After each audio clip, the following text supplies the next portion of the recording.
All right, welcome, folks. This is going to be your Monkey Minute for 7/29/2021. All right, so let's get into a little reminder here of Matthew 24, where it tells us that you will hear of wars and rumors of wars. And he tells us, see that you are not alarmed, for this must take place, but the end is not yet.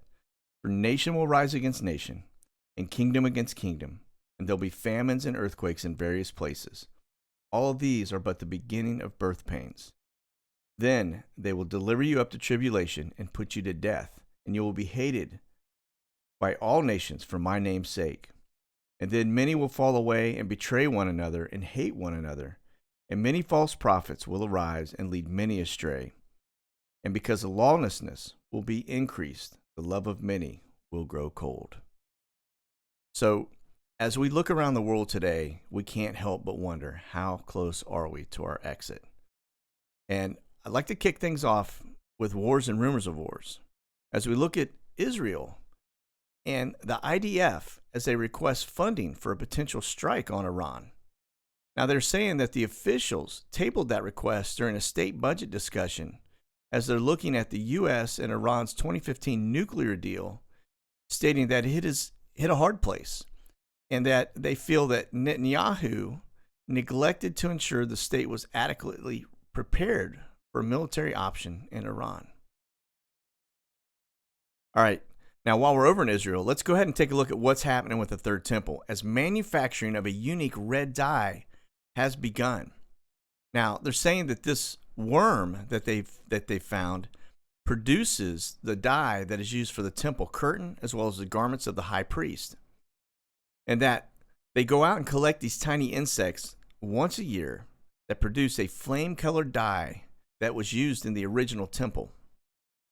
They say it's very time-consuming work, but that this dye is also added to the ashes of the red heifer and was used for purifying lepers.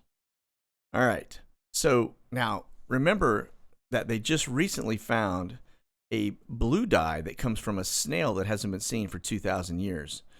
And so it looks to me like they're starting to pull together everything they need to get this temple stood up.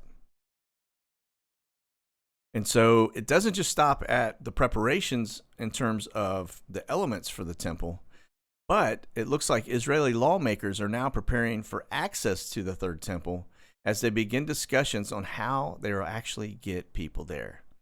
All right, now let's get over to the plagues and pestilence aspect. And there is now a 10-year-old girl that has died from the plague in Colorado. And this has been confirmed in the last several days, but the Colorado Department of Health Department and Environment is investigating an outbreak of the plague that reportedly claimed the life of a 10-year-old child. Now, they're saying that this plague is caused by bacteria that can be transmitted to humans by the bites of infected fleas or by direct contact with infected animals, and that the plague is frequently detected in rock squirrels, wood rats, and other species of ground squirrels and chipmunks. Prairie dogs are very susceptible to the plague, and since they are active above ground, if they suddenly disappear, they serve as an alert that the plague may be present. And so they say while it is rare for people to contract the plague, they want to make sure that everyone knows the symptoms and that the disease is treatable if caught early. All right, now it doesn't just stop there, and this one we should all be paying close attention to because this one is a game changer.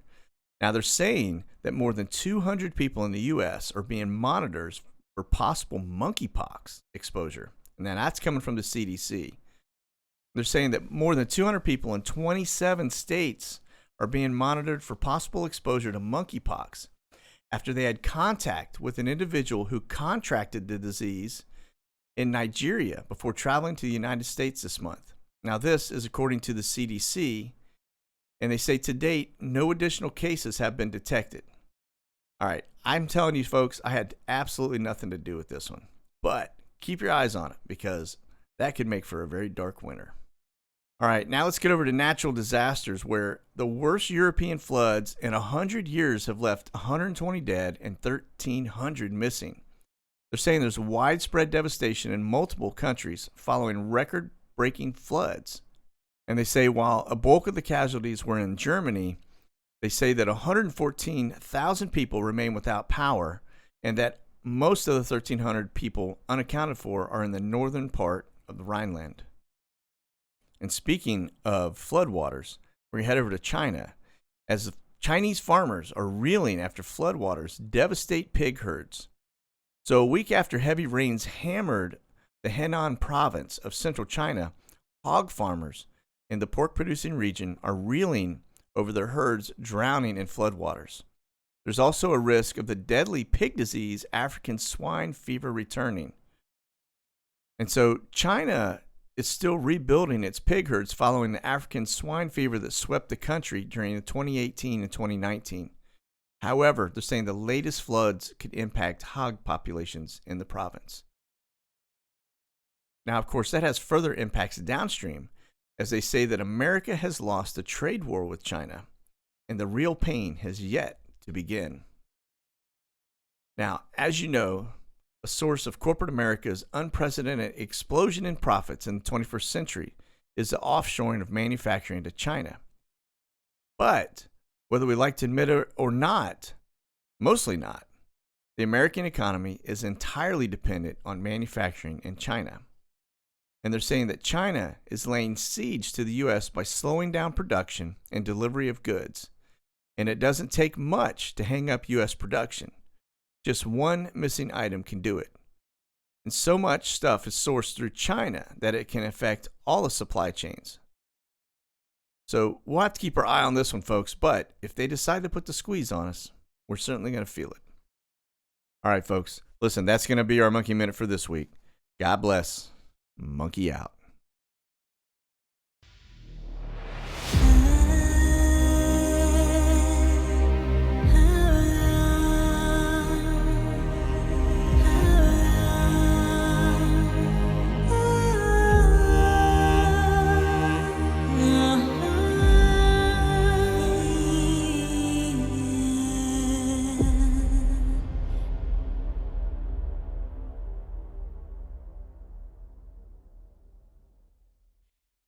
Check out the latest gear at Werx, US.